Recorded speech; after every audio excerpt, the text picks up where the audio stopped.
नमस्कार विद्यार्थी मित्रों। आज हम हिंदी पाठ्य किताब का जो चौथा पाठ है, जो पूरक पठन एक पद्य है मन, इस कविता का हम अभ्यास करने वाले हैं। ये कविता कवि विकास परिहार इन्होंने लिखी हुई है। ये जो पद्य है, ये पद्य जापान का एक लोकप्रिय काव्य विधा है, हाइकू।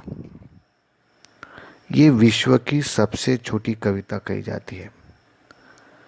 5वें दशक से हिंदी साहित्य ने हाइकू को खुले मन से स्वीकार किया है।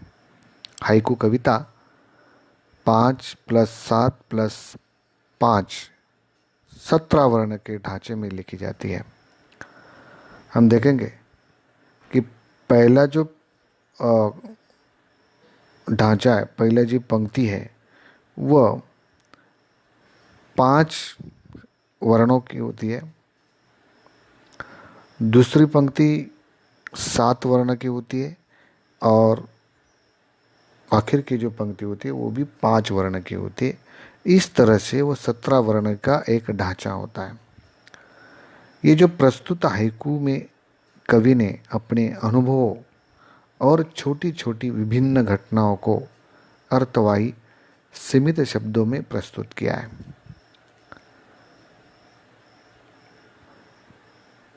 इस कविता में विश्व की सबसे छोटी कविता, इसका स्थान इस हाइकू विधा ने प्राप्त किया है। इस कविता में कवि ने अलग अलग घटनाओं का सुंदर ढंग से उसको पिराया है। प्रस्तुत कविता का यह अपनी विशेषता है। हम इस कविता को देखेंगे। ये देखो, घना अंधेरा, चमकता प्रकाश और अधिक, करते जाओ पाने की मत सोचो जीवन सारा। इस प्रकार घना अंधेरा, जब अंधेरा घना होता है, चमकता प्रकाश, तब प्रकाश और अधिक चमकता है। इसका मतलब क्या होता है? जब हमारे जीवन में प्रतिकूल परिस्थितियां घने अंधकार के रूप में हमें घेर लेती है, तब वहीं से एकाएक प्रकाश की किरण फूट पड़ती है। कुछ ना कुछ उसमें से हमें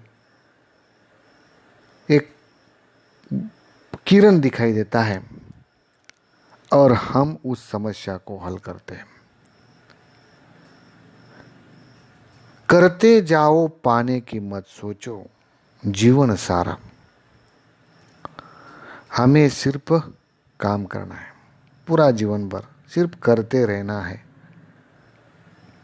हमें पाने की नहीं सोचना है, यानी हमें सिर्फ कर्म करते रहना है, फल की हमें सोचना नहीं है। अगर हमने अच्छा काम किया है तो हमें अच्छा फल मिलेगा ही, लेकिन हमने बुरा काम किया है तो हमें बुरा कर्म, बुरा फल मिलेगा ही। इसलिए हमें जो भी काम करना है, अच्छा करना है और जीवन भर करना है, और कभी भी नहीं सोचना है कि मुझे क्या मिलने वाला है। वह अपने आप मिल जाता है। यही कवि ने इस कविता में कहा है। कवि आगे कहते हैं कि जीवन नैया मझधार में डोली, संभाले कौन। जीवन नैया, ये हमारे जीवन रूपी नैया है और ये नैया संसार रूपी सागर में तैर रही है। लेकिन वो डगमगा रही है, तो उसे कोई अन्य संभालने के लिए नहीं आएगा। ये हमारा जीवन है, हमें ही उसे संभालना है। हमें स्वयं उसे पार लगाने के लिए प्रयास करना होगा। कोई दूसरा हमारी नैया संभालने के लिए नहीं आएगा। आगे कहते कि रंग बिरंगे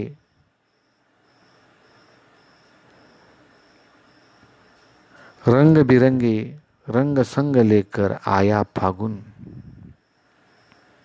रंग बिरंगे, जब फागुन का महीना अपने संग बसंत के विविध रंग लेकर आया है, यह समय उल्लास और उमंग का समय है, आनंद का समय है, मन में खुशी भरने का समय है।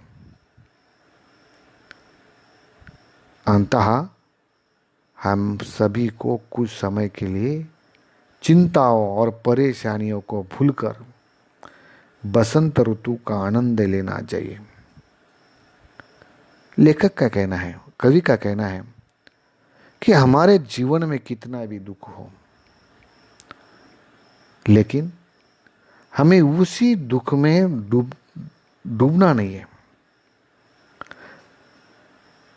जो हमारे जीवन में थोड़ी थोड़ी खुशी होती है, जो हमारे जीवन में कुछ ऐसे क्षण होते हैं कि जहाँ खुशी होती है, हमें इन दुखों को भूलकर इस खुशी में हमें अपनी खुशी या अपना आनंद व्यक्त करना है। कुछ समय के लिए हमें भूल जाना है कि मुझे बहुत चिंता है, मुझे बहुत परेशानी है, मुझे बहुत समस्या है। इस समस्याओं को, इस चिंताओं को, इस परेशानियों को हमें भूलकर बसंत ऋतु का आनंद लेना चाहिए। आगे कवि कहते कि कांटों के बीच खिलखिलाता फूल देता प्रेरणा। हम देखते हैं गुलाब कहाँ खिलता है? गुलाब कांटों के बीच फूलता है और हंसता रहता है, खिलखिलाता है। वह हमें प्रेरणा दे रहा है, हर पल प्रेरणा देता है कि कभी भी परेशानियों से घबराए बिना अपना काम करते जाना है। गुलाब कभी भी अपने कांटों से नहीं डरता, वह कांटों में खिलता रहता है। अगर ये फूल, ये गुलाब अपने कांटों से नहीं डरता है, वह अपना जीवन खुशी से जीता है, उसी प्रकार हमें भी अपने जीवन में कितनी भी समस्याएं हों, कितनी भी परेशानियां हों, कितनी भी चिंताएं हैं, फिर भी हमें खुशी से रहना चाहिए। यह हमें गुलाब से सीखने को मिलता है। आगे कहते हैं कवि कि भीतरी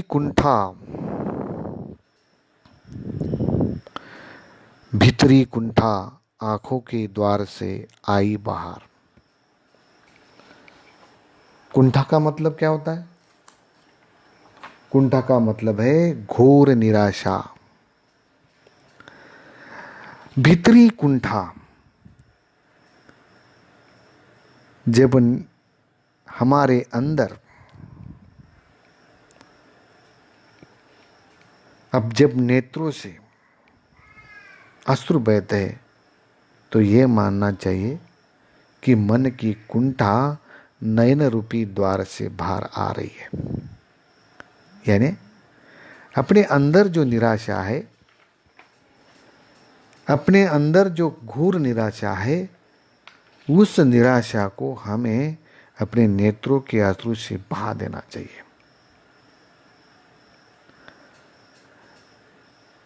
आगे कवि कहते हैं कि खारे जल में धुल गए विषाद मन पावन।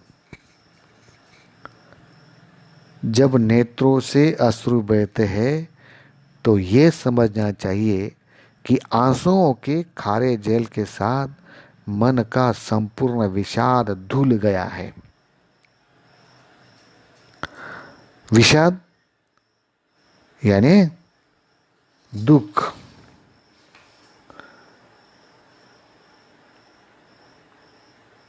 अभिलाषा पूरी न होने पर मन में होने वाला जो खेद होता है या हमें जो दुख होता है उसे हम विषाद कहते हैं। ये कब धुल जाते हैं? जब नेत्रों से अश्रु बहते हैं, तब ये जो हमारे अंदर जो विषाद है, जो दुख है, ये सब अपनी आंसुओं से, इन खारे जेल के साथ, ये हमारे मन में अंदर जो दुख है वह सारा दुख धुल जाता है और मन पहले समान पावन हो जाता है।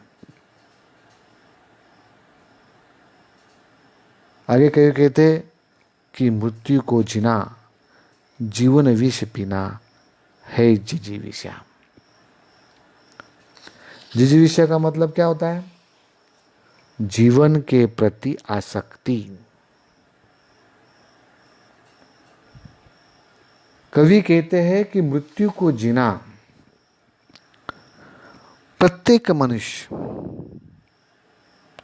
इस प्रत्येक मनुष्य के जीवन में अनेक परेशानियां हैं, चिंताएं हैं और है अप्रिय प्रसंग भी बहुत हमारे जीवन में आता है। ऐसा कोई मनुष्य नहीं है कि जिनकी जिंदगी में परेशानी नहीं है, जिनकी जिंदगी में चिंता नहीं है, जिनकी जिंदगी में अप्रिय प्रसंग कभी नहीं आता हो। ऐसा कोई मनुष्य नहीं है।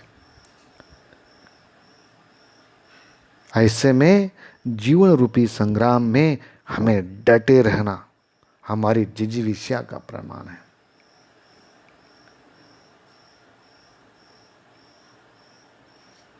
कवि आगे कहते हैं कि मन की पीड़ा छाई बन बादल बरसी आंखें। जब आकाश में बादल बहुत घने होते हैं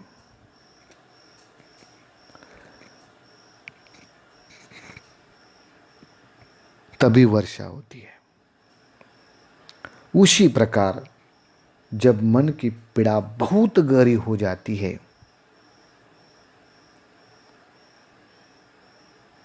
तब वह बादल बनकर आंसुओं के रूप में बरसने लगती है। कई आगे कहते कि चलती साथ पटरियां जेल की फिर भी मौन। हम देखते हैं कि रेल की जो पटरियां होती है वह अनंत काल से साथ चल रही है, परंतु वे सदा मौन है, मौन रहती है। वो पटरियां रेल की फिर भी मौन, साथ चलने वाली पटरियां फिर भी मौन रहते हैं, एक दूसरे से कभी बात नहीं करती है। सितारे छिपे बादलों की ओट में सुना आकाश।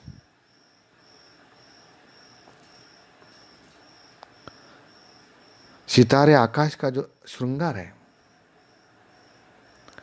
वे आकाश की शोभा बढ़ाते हैं। जैसे ही सितारे बादलों की ओट में छिपे आकाश सुना हो जाता है, ठीक इसी प्रकार कुछ लोग हमारे जीवन में अत्यंत महत्वपूर्ण होते हैं। उनके चले जाने पर या विमुख हो जाने पर मानो हमारा जीवन निरर्थक हो जाता है। तुमने दिए जिन गीतों को स्वर हुए अमर। कवि के अंदर अनोखी सामर्थ्य होती है। वह जिन गीतों को स्वर देता है वे अमर हो जाते हैं। इसी प्रकार कवि अपनी रचनाओं के द्वारा समाज में परिवर्तन ला सकता है। सागर में भी रहकर मछली प्यासी ही रही। हम देखते हैं कि मछली पानी में रहते, सागर में रहते, विशालकाय सागर में रहते, अथाह जलराशि होती है वहाँ पर, परंतु खारा होने के कारण कितना भी अथाह हो, कितना भी उसमें पानी ज़्यादा हो, फिर पर भी वह जलराशि पीने योग्य नहीं होती है। उसी प्रकार कोई व्यक्ति कितना भी बड़ा या धनवान क्यों न हो, यदि वह किसी ज़रूरतमंद के काम नहीं आ सकता, तो उसका बड़प्पन जो है वह पूरा व्यर्थ होता है, पूरा व्यर्थ हो जाता है। इसलिए कवि ने इस कविता में हमें कहा है कि हमारे जीवन रूपी नैया में अपने सुख दुख को भूलकर हमें अपना जीवन जीना है, खुशी से जीना है। जो कुछ लम्हे होते हैं हमारे जीवन में खुशी के, उस लम्हों को जीने के लिए कवि हमसे कहते हैं। इस प्रकार हमने इस कवि का स्पष्टीकरण देखा है। अगले वीडियो में मैं आपको स्वाध्याय दूंगा। धन्यवाद।